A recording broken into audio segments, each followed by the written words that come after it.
Every once in a while, a revolutionary product comes along that changes everything. Today, we're introducing 3 revolutionary products of this class. The first one is a widescreen iPod with touch controls. The second is a revolutionary mobile phone. And the third is a breakthrough internet communications device. An iPod, a phone. Are you getting it? These are not 3 separate devices. This is one device, and we are calling it iPhone. Today, Apple is going to reinvent the phone.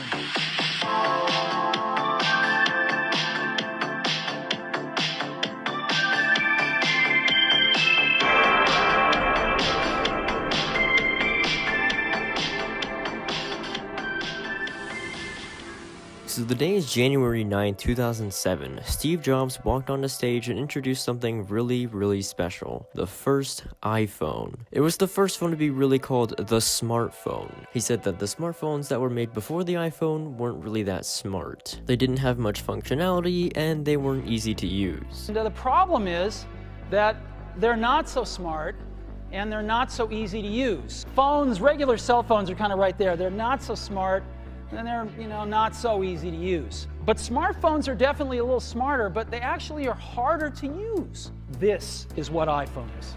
With the removal of all the buttons, Jobs thought it was easier to make a user interface that would be simple and easy to use, as well as easier to learn. Not to mention the internet browser wasn't just cropped to make it look like it was for mobile devices, it was just the internet. This device was meant for desktop websites. Not to mention the extended screen space made it easier to fit a better user interface, and you didn't have to navigate through a list of items using a keypad. The iPhone uses the iPod's 30-pin connectors so that would be easier to charge and sync to a Mac or PC. The thing with the original iPhone is that it shipped with 2G networking, not even 3G, and 3G had been out for a couple years at this point. Another downside is the lack of web application support. Apple never wanted you to add applications to the iPhone. They really only wanted you to use the stock applications. Another downside was the price of the original iPhone. For 4GB, it would be $500, and for 8GB, it'd be $600. For 2007, that was pretty expensive, especially for new technology.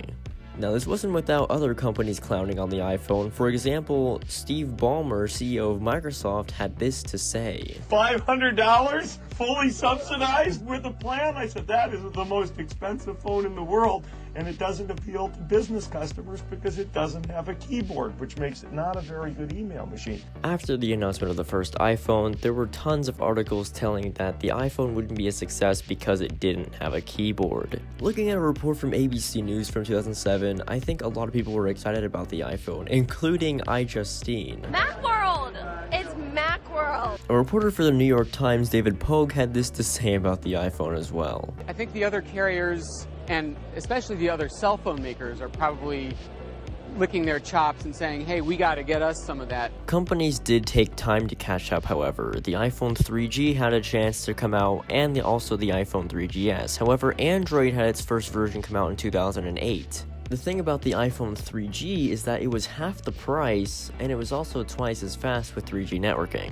They released a software developer kit, as well as announcing the App Store for the iPhone 3G and the original iPhone. However, instead of the aluminum shell that the first generation iPhone came out, it was in a plastic shell, meaning cracks could appear on the shell even if you haven't dropped it. Android manufacturers took their time getting used to a touchscreen-only system, and they still integrated the slide-out keyboards that were in their previous phones. It wasn't until 2010 when Samsung introduced their Galaxy S series of phones that they incorporated a touchscreen-only system to navigate through the device. Android was slowly catching up to Apple and in some ways passing them, including OLED technology and a slightly bigger screen before Apple even had a chance to include LTE in their phones. I think what really blew up the smartphone was the integration of Twitter and Facebook. Twitter and Facebook were still pretty new at the time when the iPhone came out. The internet wasn't as toxic as it is today, but I think people having more access to things like social media really degraded the internet. Speaking of social media, 2010 is when Instagram launched and started a revolution of how people share photos. In its early days, you could only share photos, and in later updates you could share video.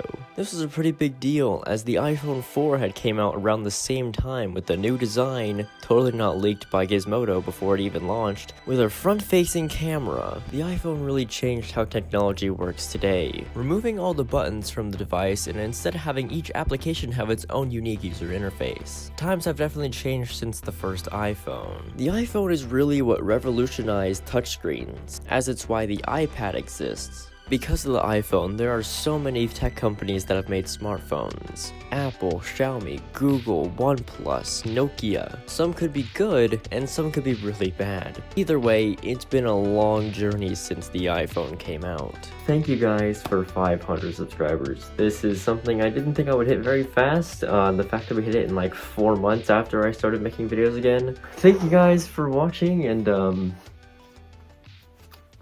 see you guys in the next one.